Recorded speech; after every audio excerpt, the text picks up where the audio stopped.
지난 시간에 우리가 빌립보서 1장 3절부터 8절을 통해서 바울과 빌립보 사람들이 얼마나 깊이 있는 친밀감을 가졌는가 하는 것을 살펴보았습니다. 그 친밀감은 그리스도의 복음 안에서 교제를 하면서 즐거운 기억을 통해서 생겨났다. 그런데 그 기억이 바울이 어려울 때 큰 위로가 되고 기쁨과 확신을 주었다고 말씀을 드렸습니다. 하나님께서 우리 안에 구원의 선한 일을 시작하셨습니다. 우리가 복음에 순종함으로 그리스도를 영접했습니다. 그리고 의롭다라고 하는 칭의를 받았습니다. 이게 칭의의 구원입니다. 이것은 죄의 형벌로부터의 구원입니다. 우리의 과거와 현재와 미래 모든 죄들로부터 우리가 구원을 받은 것입니다. 그런데 구원을 받으면 누구나 갓난 아이로 다시 태어나는 것입니다. 갓난 아이이기 때문에 누구나 말씀의 순수한 젖을 먹어야 됩니다. 젖을 먹지 않으면 성장할 수가 없습니다. 매일 말씀을 읽고 묵상하며 성장해 나가는 것, 이것이 성화의 구원입니다. 성화는 현재 내가 죄의 권세, 죄의 파워로부터 자유롭게 되는 것입니다. 그래서 더 이상 죄를 짓지 않게 되는 것입니다. 우리의 속사람은 죄가 없습니다. 그런데 우리가 이 몸을 입고 있어서 이 육신의 몸을 입고 있기 때문에 우리의 겉사람은 이런 죄의 본성에 사로잡힐 때가 많습니다. 우리가 부활하거나 우리가 휴거할 때 예수 그리스도께서 다시 오시는 그날에 우리의 몸은 다시는 썩지 않은 몸을 입게 됩니다. 이것이 영화의 구원이고 미래의 구원의 완성입니다. 그때는 죄의 존재 자체로부터 우리가 구원을 받게 되는 것입니다. 그렇게 해서 하나님께서는 예수 그리스도의 날까지 그 구원의 선한 일을 이루어 가시는 겁니다. 그럼 지금 구원받은 우리는 어떻게 살아야 되는가? 그리스도의 심정으로 서로 사랑하면서 살아가자고 말씀을 드렸습니다. 오늘은 빌립보서 강의 세 번째 시간입니다. 제목은 영적 성장을 위한 바울의 4가지 기도 제목이다 라고 말씀을 정했습니다.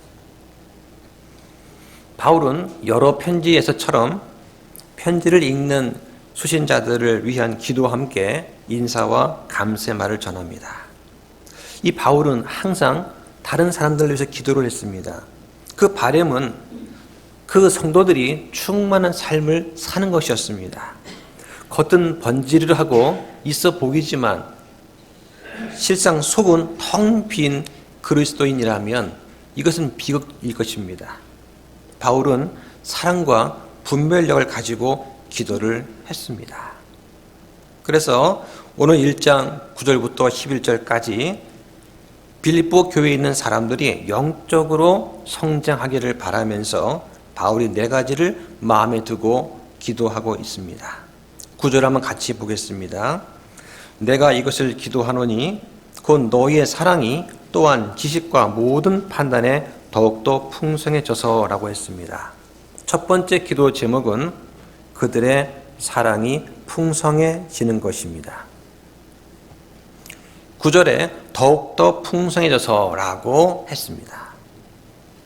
바울은 빌립보 사람들에게 있어서 사랑이 풍성해지기를 기도했습니다. 여기서의 사랑은 성령의 열매로 나타나는 그러한 사랑을 말합니다. 이 사랑이란 말이 뭔가를 그 원어에 찾아보면 구약과 신약이 조금 다릅니다. 구약에서의 사랑은 아하바 또는 아하브라는 말이 있는데 모두 249회가 나옵니다. 이 구약에서의 사랑이란 말은 남녀 간의 사랑, 부모와 자식 간의 사랑, 친구 사이의 사랑, 종이 주인한테 갖는 애착심, 공동체에서 이웃을 사랑하는 것 등으로 구별하지 않고 사용이 되었습니다. 그런데 신약에서 사랑은 우리가 잘 아시는 것처럼 아가페 또는 아가파오 이렇게 사용이 됩니다. 모두 262회가 나옵니다. 인간의 사랑, 하나님을 향한 사랑, 또 인간에 대한 하나님의 사랑, 하나님과 그리스도와의 관계, 여기서 아가페라는 단어가 사용이 되었습니다. 그런데 우리 킹 제임스 성경에는 일반적인 사랑, 러브란 단어하고 아가페 사랑인 체리티란 사랑 두 가지로 구분해 놨습니다. 그래서 러브는 신약에 180번 나오고 체리티는 28번 나옵니다. 이 사랑은 하나님의 주요 속성입니다. 우리 사람은 하나님의 형상으로 만들어졌기 때문에 우리는 사랑을 하도록 창조가 된 것입니다. 포도나무의 가지가 온전히 붙어 있을 때 열매를 풍성히 맺는 것처럼 우리가 예수님과 인격적으로 친밀해질 때 성령님께서 우리 안에 역사할 수 있도록 나 자신을 내어드릴 때 또 내 유익과 내 자존심보다 상대방과 교회의 유익을 더 생각할 때 나를 부인하고 십자가를 기꺼이 짊어지려고 할 때 바로 그때 사랑이란 열매가 맺어집니다. 오늘 본문에서 말하는 사랑은 이 아가페 사랑입니다. 이것은 부모와 자식 간의 친구나 이성과의 사랑과는 다른 것입니다. 그리스도인은 그리스도의 사랑으로 가득 차야 됩니다. 그래서 내가 사람들의 언어들과 천사들의 언어들로 말할지라도 사랑이 없으면 소리나는 징과 울리는 꽹과리가 된다고 했습니다. 우리는 그리스도의 사랑이 풍성해지기를 기도할 수 있어야 됩니다. 빌립보 사람들은 바울과 다른 사람들을 향해서 극진한 사랑을 보여주었습니다. 바울이 어떻게 보여주었나 하면 빌립보서 4장 15절 16절에 이렇게 되어 있습니다. 내가 마케도니아를 떠날 때 그리고 데살로니가에 있을 때에도 너희가 한번 또다시 내 필요를 위해 보내었느니라. 빌립보 사람들은 바울에게 있어서 필요한 선교 헌금을 지원함으로써 사랑을 보여주었습니다. 그리고 예루살렘에 있는 가난한 성도들에게도 사랑을 보여주었습니다. 한번 찾아보겠습니다. 고린도 후서 8장 1절부터 5절까지입니다. 형제들아, 또한 우리는 마케도니아 교회들에 주어진 하나님의 은혜를 우리가 너에게 알리노라. 즉 고난의 큰 시련 속에서도 그들의 넘치는 기쁨과 극심한 가난이 그들로 하여금 풍성하고 너그러운 선물을 넘치도록 하게 하였느니라. 내가 증언하노니 그들은 자기 힘 닿는 대로 하였고 참으로 자기 힘 이상으로 자원하였으며 우리가 그 선물을 받아줄 것과 성도들을 섬기는 교제 일을 맡아줄 것을 우리에게 매우 간절히 구하였느니라. 그들은 우리가 바라던 것과 달리 이 일을 행하되 먼저 자신을 주께 드리고 또 하나님의 뜻에 따라 우리에게 주었도다 하였습니다. 우리가 교회를 개척하면서 많은 재정적인 필요가 있었습니다. 그럴 때에 먼저 우리 성도들이 가난하고 부족한 가운데서도 자기 힘 이상으로 자원하여 교회를 세웠습니다. 또 외부에서도 진주 영광 침례교회, 광주 은혜, 대전 반석, 진해 등대 침례교회에서도 기도와 헌금으로 우리 교회가 세워지는데 큰 도움을 주었습니다. 이게 5절에 보면 우리가 바라던 것과 달리라고 했습니다. 이 말은 마케도니아 교인들이 바울이 예상한 최고 기대치를 넘어섰다는 말입니다. 바울은 그들 형편을 잘 알고 있었습니다. 그런데 바울이 예상했던 그 기대치를 훨씬 넘어서서 그들은 선교 헌금을 했습니다. 그들은 그것을 의무가 아니라 특권으로 생각을 했던 것입니다. 그들은 먼저 자신을 주께 드렸기 때문에 가능한 일이었습니다. 우리가 성장함에 있어서 중요한 원칙이 있다면 그것은 결코 멈추지 않는 것입니다. 그리스도와 같은 성품을 가지려면 어떻게 하면 될까요? 먼저 계속 성장해야만 됩니다. 그래서 말씀을 찾아보겠습니다. 베드로 후서 1장 5절부터 8절까지 말씀입니다.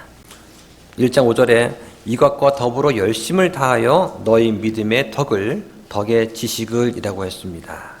여기서 말한 이것이라고 하는 것은 앞절에서 하나님의 자녀가 된 것, 부활의 약속, 공동 상속자가 된 것, 하나님의 본성에 참여하게 되는 그런 자가 된 것을 말하는 것입니다.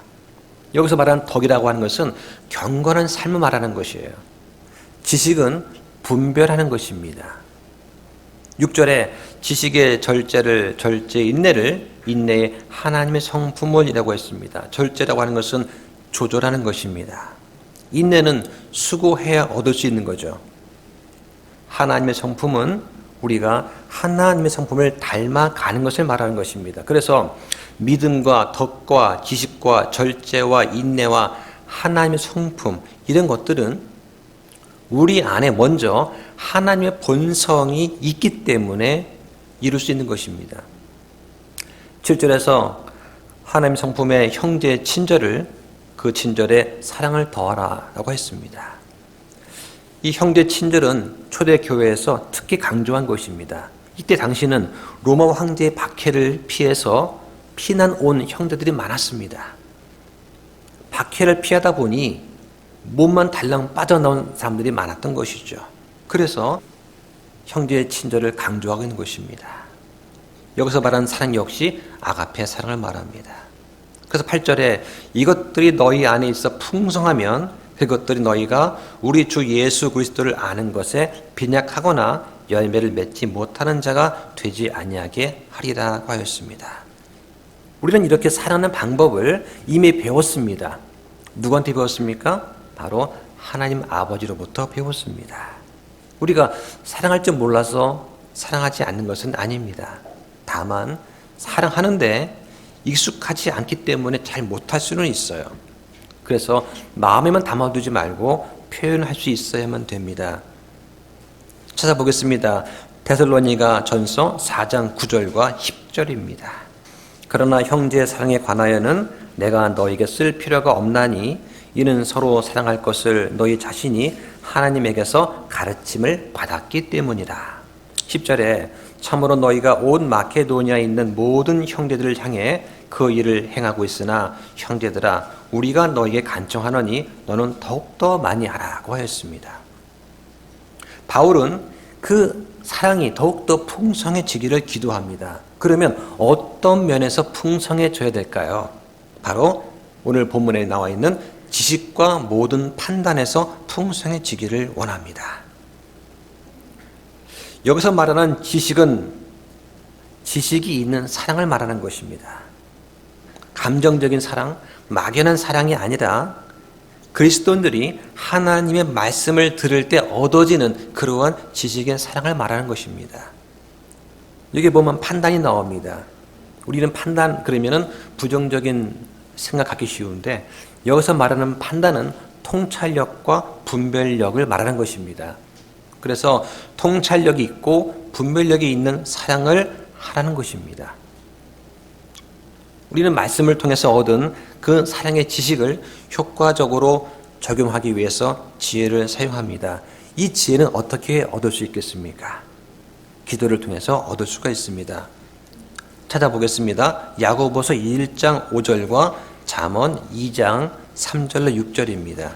너희 중에 어떤 사람이 지혜가 부족하거든 모든 사람에게 너그러이 주시고 꾸짖지 아니하시는 하나님께 구하라. 그리하면 그분께서 그것을 그에게 주시리라. 우리가 잘 알고 있는 말씀입니다. 잠언 2장 3절부터 또 찾아보겠습니다. 제가 읽겠습니다. 참으로 지식을 구하려고 부르짖으며 명철을 얻으려고 내 목소리를 높이며 은을 구하는 것 같이 그것을 구하고 감추어진 보물을 찾는 것 같이 그것을 찾으면 그때 주 두려워하는 것을 깨닫고 하나님 아는 것을 발견하리니 이는 주께서 지혜를 주시며 그분의 입에서 지식과 명철이 나오기 때문이니라 하였습니다. 지혜와 지식이 무엇입니까? 명철이 무엇입니까? 주 하나님을 두려워할 줄 아는 것이 지혜이고 지식입니다. 하나님 아는 걸 발견하는 것입니다. 이게 명철한 것입니다. 우리의 사랑은 어떤 사랑이어야 할까요? 오늘 빌립보서 1장 10절에 나온 것처럼 뛰어난 것을 분별할 줄 아는 사랑이어야 됩니다. 그럼 뛰어난 게 뭐냐? 뛰어난 것은 지극히 선한 것을 말하는 것입니다. 하나님의 사랑은 사람의 행한 악에 대해서는 징계로 나타낸 분별력 있는 그런 사랑입니다. 잘못한 것은 잘못했다고 말할 수 있는 사랑이어야 합니다. 그런데 기억할 것은 나도 틀릴 수 있다는 것을 인정하면서 겸손해야 됩니다. 그러지 않으면 비방이 될 수가 있습니다. 내 분별과 내 판단이 잘못될 수도 있다는 것을 인정하고 염두에 두어야 됩니다. 그럼 그 기준이 뭐냐? 그 기준은 우리의 경험과 전통이 아니라 순수한 하나님의 말씀입니다. 그래서 바울은 빌립보 사람들한테 이렇게 지식과 모든 판단에서 풍성한 사랑이 필요하다고 생각했습니다. 우리가 하고 있는 이 사랑에 만족하지 말고 어떻게 하면 다른 사람을 더 풍성하게 사랑할 수 있는지에 대해서 우리가 지식과 분별력을 가지고 또 얻기 위해 노력을 해야만 됩니다. 바울의 두 번째 기도 제목은 뭔가 하면 10절 한번 읽어보겠습니다. 10절. 너희가 뛰어난 것들을 입증하고 그리스도의 날까지 순전하고 걸려 넘어지게 하는 것이 없는 사람이 되며. 10절에서 바울은 빌립보 사람들이 뛰어난 것들을 입증하기를 기도합니다.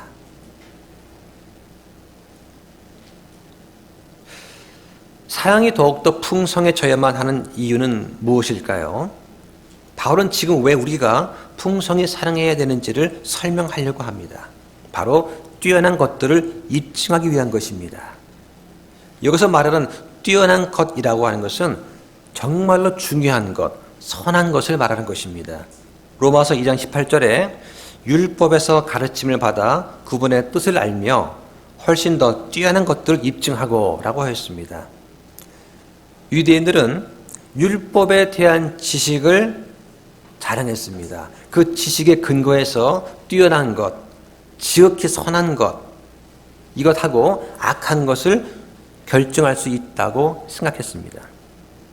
그런데 문제는 유대인들은 순종은 하지 않으면서 단순하게 인정하는 것만으로 마치 자신이 의의를 이룬 것처럼 자신의 도덕적인 판단과 지각력을 자랑으로 여기고 있었습니다. 그런데 무엇이 선한 것인지를 구별하는 그런 것은 어떻게 될까요? 복음 안에서 그리스도의 심정을 가지고 사랑하는 가운데 할 수 있는 것입니다. 지식만 가지고는 될 수 있는 게 아니죠. 여기서 입증한다는 그 말은 뜻이 뭐냐면 시도해보고 검증하고 드러내 보여주는 것입니다. 원래는 금, 은, 동의 그 순수성을 판별하기 위한 시험하는 과정을 말하는 것입니다. 이 10절 말씀은 로마서 12장 2절 말씀을 연상시키는 대목인데 제가 읽어보겠습니다. 너희는 이 세상에 동화되지 말고 너희의 생각을 새롭게 함으로 변화를 받아 하나님의 그 선하시고 받으실 만하며 완전하신 뜻이 무엇인지 검증하도록 하라 라고 했습니다. 이 마리스트판에서는 검증하도록 하라, 흠정역에서는 입증하라고 되어 있었죠. 변화를 받는다는 것은 우리가 주님과 닮아가는 것을 말하는 것입니다. 그리스도인들은 하나님의 뜻이 무엇인지 테스트해야 됩니다. 그리고 입증해야 됩니다. 검증해야 됩니다. 그래서 만약 그것이 하나님의 뜻이라고 입증이 되면 그 뜻을 행해야 하는 것입니다. 그런데 그 일이 하나님의 뜻인지 아닌지 어떻게 할 수 있습니까? 이것은 제가 학생 때부터 무척 마음에 두고 있던 그런 말씀이었습니다. 하나님의 뜻을 분별하고 뜻대로 순종해야 되는데 그것이 어떻게 하면 하나님의 뜻인지 알 수 있을까 하는 것이죠.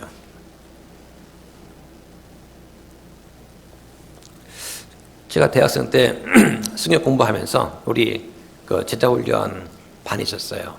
어떻게 할 수 있느냐 하면 해보면 안다는 거죠. 그 일을 해보면 안다. 그 일을 하면서 내 안에 화평이 있는가?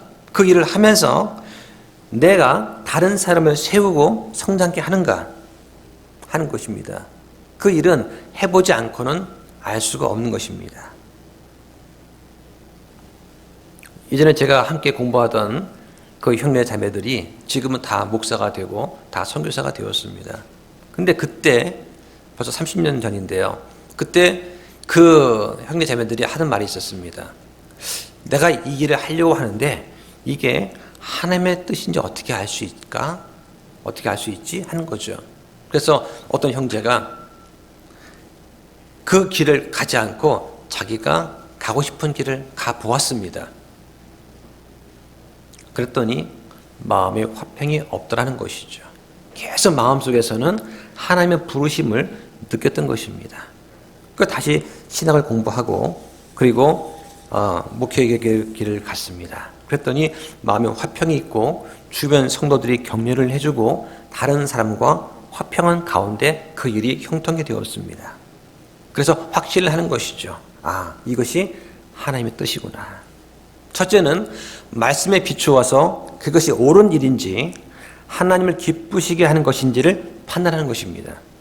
두 번째는 바다의 길을 알려주는 등대가 있듯이 내가 하고자 하는 그 일에 대해서 나를 잘 알고 있는 목사님이나 믿음의 형제 자매들의 조언과 충고를 들어보는 것입니다. 남들은 다 반대하는데 나 혼자 해보겠다고 하면 그것은 실망하게 됩니다. 셋째는 화평이 있어야 됩니다. 내 안에 화평이 있는지 그 일을 통해서 나보다는 다른 사람의 유익을 구하는 것인지를 살펴보라는 것입니다. 그런 과정을 통해서 점검을 할 수 있습니다. 저도 그런 과정을 통해서 여기서 지금 제가 말씀을 전하고 있습니다. 그럼 그런 뛰어난 것들을 누구한테 입증을 해야 됩니까? 첫째는 나 자신한테 입증해야 됩니다.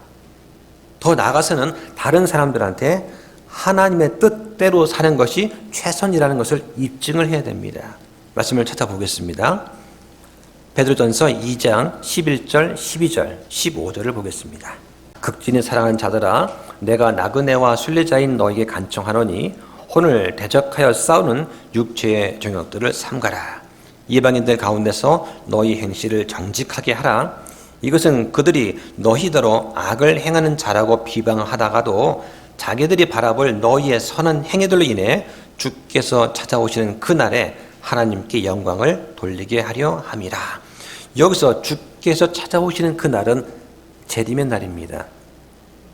15절에 그리함이 하나님의 뜻이니 이것은 너희가 잘 행함으로 어리석은 사람들의 무지함에 재갈을 물리게 하려 함이라. 여기서 그리함이라고 하는 것은 그 앞에 있는 구절인데요. 세상 권력에 복종하는 것입니다. 질서를 지키는 것을 말하는 것입니다.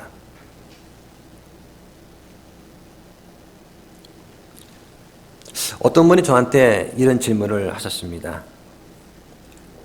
부패한 정부의 권력에도 복종해야 하나요? 라고 저한테 글을 보냈습니다. 저는 이렇게 답변 드렸습니다. 우리의 믿음을 말씀을 드렸습니다. 우리는 시민 정부가 인간 사회의 공익과 질서를 위해서 하나님께서 정해 놓으신 것이라고 믿습니다. 우리는 행정관들을 위해서도 기도하고 우리 양심의 주인이신 예수 그리스도의 뜻에 위배되지 않는 한 위에 있는 권세에 순종하고 정부 일을 하는 사람을 존경합니다. 그것이 우리의 믿음이라고 말씀을 드렸습니다. 우리가 할 수 있는 것은 위정자를 위해서 기도하고 자유민주주의가 보장이 되고 종교의 자유가 보장이 되고 우리와 다음 세대가 편안하게 믿음 생활을 할 수 있게끔 하기 위해서 바르게 투표하는 것입니다. 그게 우리가 해야 될 일입니다. 그러므로 모든 지식과 모든 판단에서 더욱더 풍성한 사랑을 하는 것이 중요합니다. 우리는 하나님의 뜻대로 사는 것이 가장 잘 사는 것이라는 것을 우리의 행동으로 증명할 수 있어야 됩니다. 세 번째 바울의 기도는 순전하고 걸려 넘어지게 하는 것이 없는 사람이 되는 것입니다. 여기서 말하는 순전함이 뭐냐? 그 원래 말뜻은 햇빛에 비추어 보아서 한 점 티끌이 없는 순수한 상태를 말하는 것입니다. 예를 들어서 고대 그리스 시대에는 정직하지 못한 도자기 판매상들이 있었습니다. 그런데 도자기를 팔다가 도자기에 금이 가면 안쪽에다가 촌농을 발랐습니다. 광을 내고 펜더칠을 했습니다. 비싼 도자기와 흠이 있는 도자기를 구별하지 못하게 만들기 위한 것입니다. 속지 않는 유일한 방법은 도자기를 사기 전에 햇빛에 비춰보는 것입니다.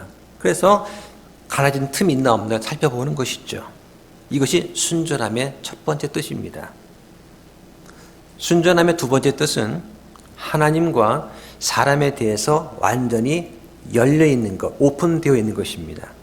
무슨 말이냐면 하나님은 우리 마음의 생각을 잘 아십니다. 우리는 숨길 수가 없습니다. 하나님 앞에서 내 마음을 열고 인정하고 숨기려고 하지 않는 것, 이게 순전한 것입니다.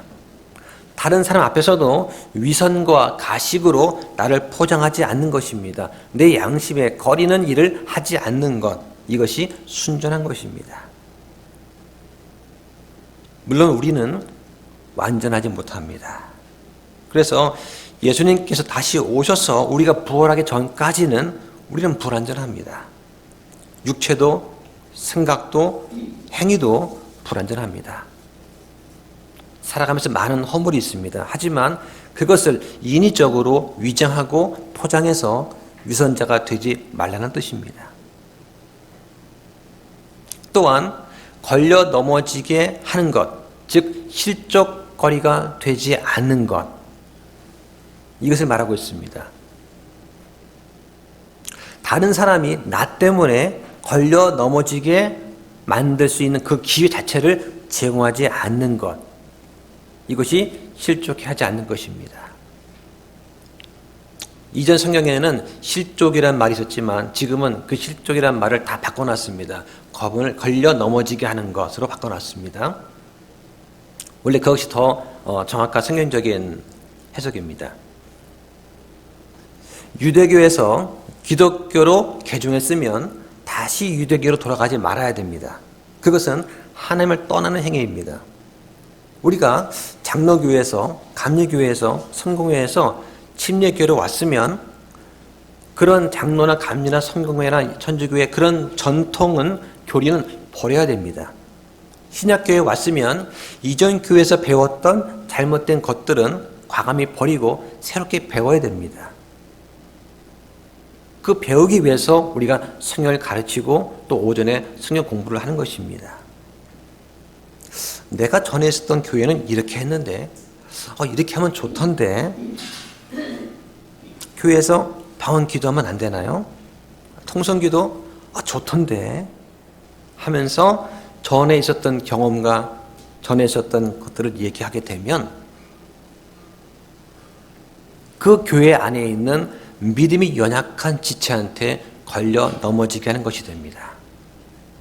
여기에 새로운 신자가 왔습니다. 그 사람은 어떻게 기도해야 되는지, 어떻게 말씀을 보고 어떻게 교제하는지 모릅니다. 그러면 기존에 있는 멤버들을 잘 보고 따라하겠죠. 그런데 그 새로운 멤버한테 우리가 잘못된 것들을 가르쳐주게 되면, 보여주게 되면 그 사람을 걸려 넘어지게 만드는 것입니다. 내가 잘 모를 때는 잘 아는 형제한테 물어보면 됩니다. 그래서 로마서 14장 13절의 말씀 보면 이렇게 되어 있습니다. 그러므로 우리가 더 이상 서로를 판단하지 말고 도리어 이것, 즉 아무도 자기 형제의 길에 걸림돌이나 넘어질 기회를 두지 않을 것을 판단할지니라. 성도 가운데는요, 믿음이 강한 사람이 있습니다. 또 약한 사람이 있습니다. 초대교회 당시에도 믿음이 강해서 우상에 바쳤던 그 고기를 믿음으로 먹을 수 있는 사람이 있었습니다. 다 하나님 주신 것인데 뭐가 문제냐 하고 먹었어요. 그런데 믿음이 약한 사람들은 저거 우상에 바친 재물인데 어떻게 먹어? 난 못 먹어 하고 먹지 않고 채소만 먹었습니다. 그런데 믿음이 약한 사람들은 믿음이 강한 사람을 판단했어요. 정죄했습니다. 저 사람은 우상에 바친 고기를 먹었다. 믿음이 강한 사람은 약한 사람을 업신여겼습니다. 너 그것도 못 먹냐? 그렇게 하지 말라는 것입니다. 왜냐하면 우리가 다 그리스도의 심판석 앞에 서게 되기 때문입니다. 진정한 판단하시는 분은 하나님 한 분이십니다. 우리는 남을 판단하고 정죄하고 업신여긴 일을 해서는 안 됩니다. 그런데 우리가 옳고 그른 것은 잘 판단해야 됩니다. 성경에는 판단하지 말란 말도 있고 판단하란 말도 있습니다. 그럼 교회에서 그 잘잘못을 누가 판단하냐? 그 책임을 누가 지느냐? 가장 큰 책임은 목회자가 지는 것입니다. 잘못된 것은 틀렸다고 말하는 것이 목회자의 책임입니다. 그래서 교회를 바르게 세워나가야 되는 것이죠. 이런 덕목들은 누구에게서 발견이 되나? 지식과 판단에서 사랑이 풍성한 사람에게서 발견이 됩니다. 그리고 행위에 뛰어난 것을 입증하는 사람한테서 발견이 됩니다. 그 대표적인 사람이 바울인 것입니다. 이 바울은 10절에서 그리스도의 날까지 이런 것들이 지속될 것을 말하고 있습니다. 바울이 이 그리스도의 날을 말한 것은 지금 두 번째입니다. 첫 번째는 앞에 6절에서 말했고 지금 두 번째 말하고 있습니다. 바울은 그리스도께서 다시 오시는 날을 말하고 있습니다.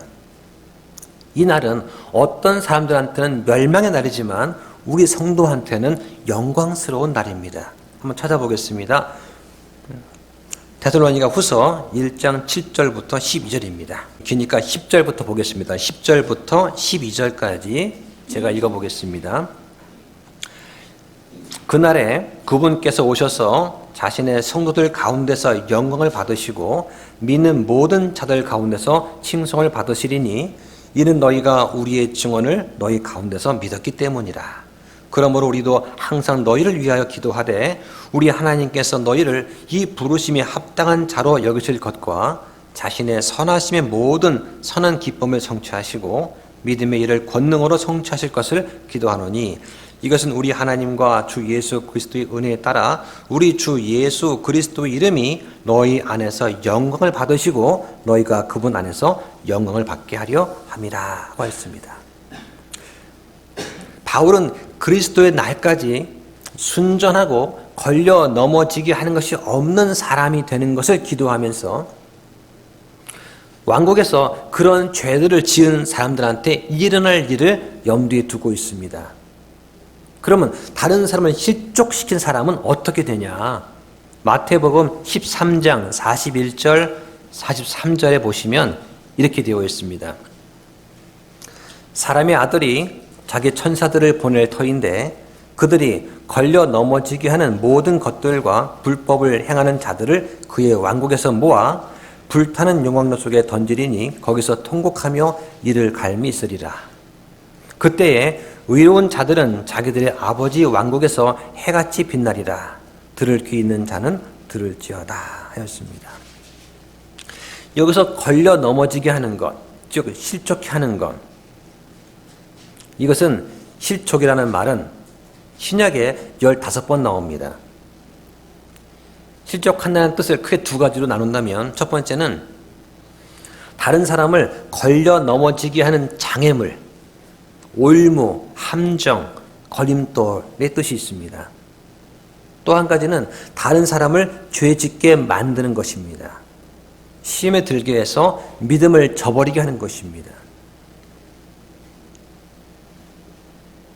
교회에 왔는데 교회에서 사랑하고 화평하지 못하고 시기와 다툼과 질투와 이런 것들 때문에 나눠지는 것을 본다면 그 새신자는 교회에서 다시 떠나갈 것입니다. 그것이 바로 그 사람을 실족해 하는 것입니다.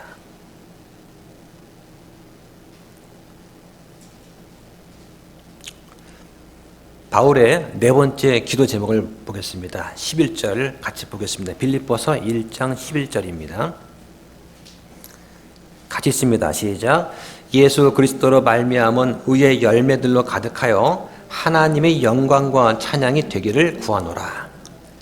의의 열매로 가득하는 것, 이것이 바울의 네 번째 기도 제목입니다.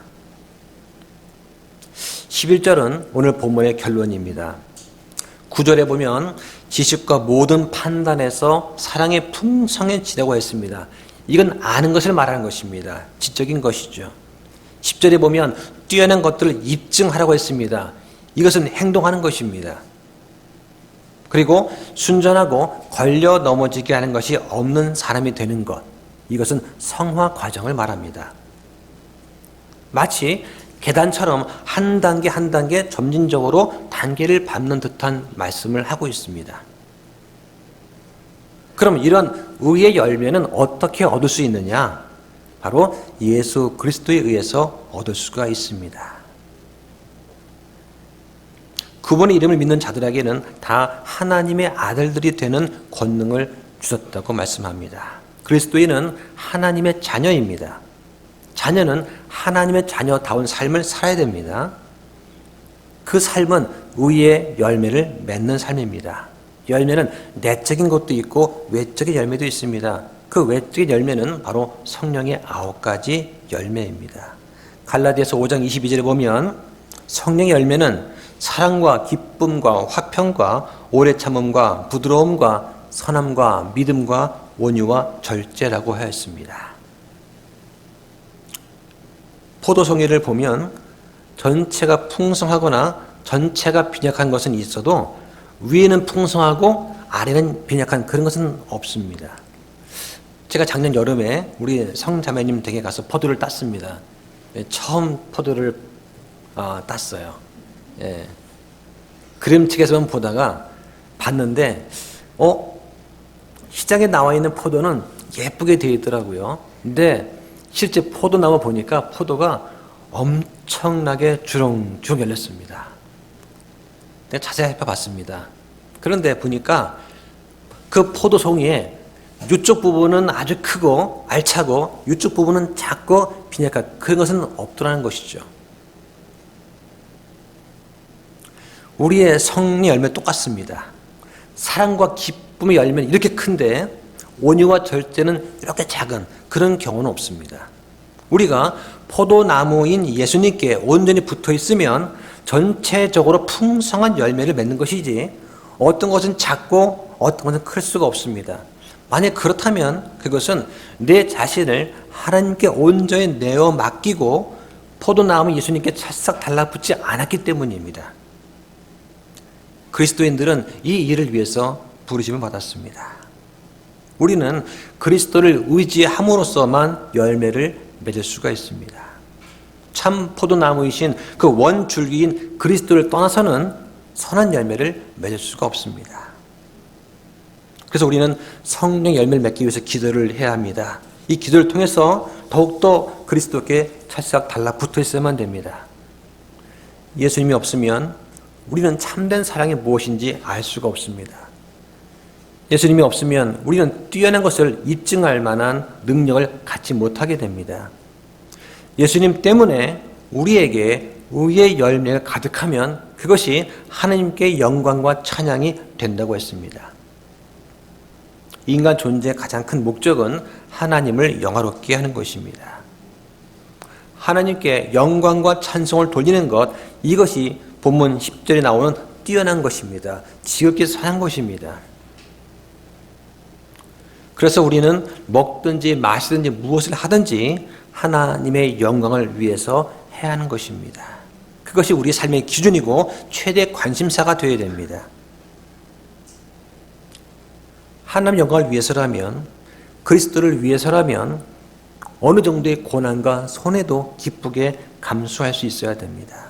내 삶에서 그리스도로 인한 고통이 나타나야 됩니다. 그것이 십자가를 지고 주를 따르는 것입니다. 우리가 궁핍한 가운데 헌금을 합니다. 먼 거리를 버스를 타고 2번, 3번 갈아타고 이곳에 옵니다. 이것도 그리스도로 인한 고난에 동참하는 것입니다. 그런 것은 자원하는 마음으로 하는 것이지 억지로 하는 것이 아닙니다. 자원하는 마음이 없으면 하나님이 기뻐하시지 않습니다. 우리는 예수님 말씀대로 우리의 빛을 사람들 앞에 비추어야 됩니다. 베드로가 말한 것처럼 우리의 행실을 정직하게 해야 됩니다. 그리고 올바른 방법으로 해야 됩니다. 제 친구 중에 한 친구가 있는데 하청업체에서 납품을 받는 그런 형제가 있습니다. 근데 이 형제는 하청업체로부터 한 번도 뇌물이나 선물을 받지 않았습니다. 그 하청업체 직원이 계속해서 올 때마다 선물을 주고 가려고 합니다. 근데 받지 않습니다. 선물을 줄 것 같으면 거래 끊겠다고 한 것이죠. 그렇게 몇 달, 몇 년이 지났습니다. 그리고 나서 이 사람이 찾아왔습니다. 몇 년간 지켜보니까 내가 하청업체 직원으로서 원청업체한테 많은 선물과 뇌물을 주어왔는데 당신은 어떻게 유일하게 받지 않소? 당신이 궁금하오. 하고 당신과 얘기하고 싶어서 찾아왔습니다. 라고 하는 거예요. 이 친구가 그 사람한테 복음을 전했습니다. 그래서 처음에는 그냥 한 번, 두 번 안 받겠지 했대요. 근데 몇 달, 몇 년을 계속 일관되게 거래를 하면서 뇌물 일절 선물 안 받으니까 그 사람은 이 형제가 궁금한 겁니다. 도대체 어떤 생각으로 그런 일을 하는 것일까? 당신이 알고 싶소. 했더니 이 형제는 예수님을 소개를 한 것이죠. 그보다 더 큰 증거가 어디 있겠습니까? 단순하게 예수님 믿으면 구원받습니다가 아니라 그 사람으로 하여금 마음의 감동을 줄 수 있었던 것이죠. 일관의 행동입니다. 이것이 선한 행위입니다. 단 한 번에 끝나는 것이 아니지요. 몇 달, 몇 년간 지속적인 노력을 하면서 이 형제는 그 하청업체 지원을 위해서 기도하면서 만나왔던 것입니다. 그리고 때가 드니까 복음을 전한 것입니다. 말씀을 정리하겠습니다. 오늘 본문은 바울에 대한 사랑과 신실함을 거듭 증명한 빌립보 교회를 위한 바울의 기도입니다. 본문에 나타난 바울의 기도는 우리가 창조된 그 목적, 우리를 향하신 하나님의 그 뜻, 이게 무엇인가를 보여줍니다. 하나님께서 우리를 죄악에서 구원하신 큰 이유 중에 하나는 하나님의 자녀된 우리로 하여금 열매를 맺는 그리스도인이 되게 하는 것입니다. 그리스도를 믿음으로 단번에 죄의 형벌에서 자유케 되고 우리가 죽을 때 하나님이 계신 셋째 하늘 올라가게 됩니다. 그 중요한 것입니다. 그러나 이 땅에서 사는 동안에 우리에게 하나님의 형성이 회복되는 것, 그리스도의 성품이 우리 속에서 풍성히 나타나는 것, 이것이 성화인데 이것이 바로 우리를 향한 하나님의 깊은 뜻입니다. 이걸 위해서 우리가 기도를 해야 됩니다. 빌립보 교회는 훌륭했습니다. 하지만 바울은 그들의 사랑이 더욱더 풍성해지기를 기도했습니다. 얼마나 더 풍성해져야 될까요? 우리 자신과 우리의 지체를 위해서 기도하시기 바랍니다.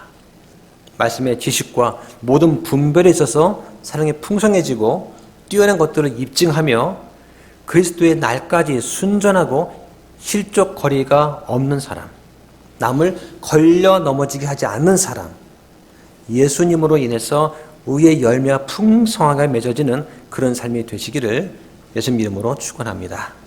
기도 마치겠습니다.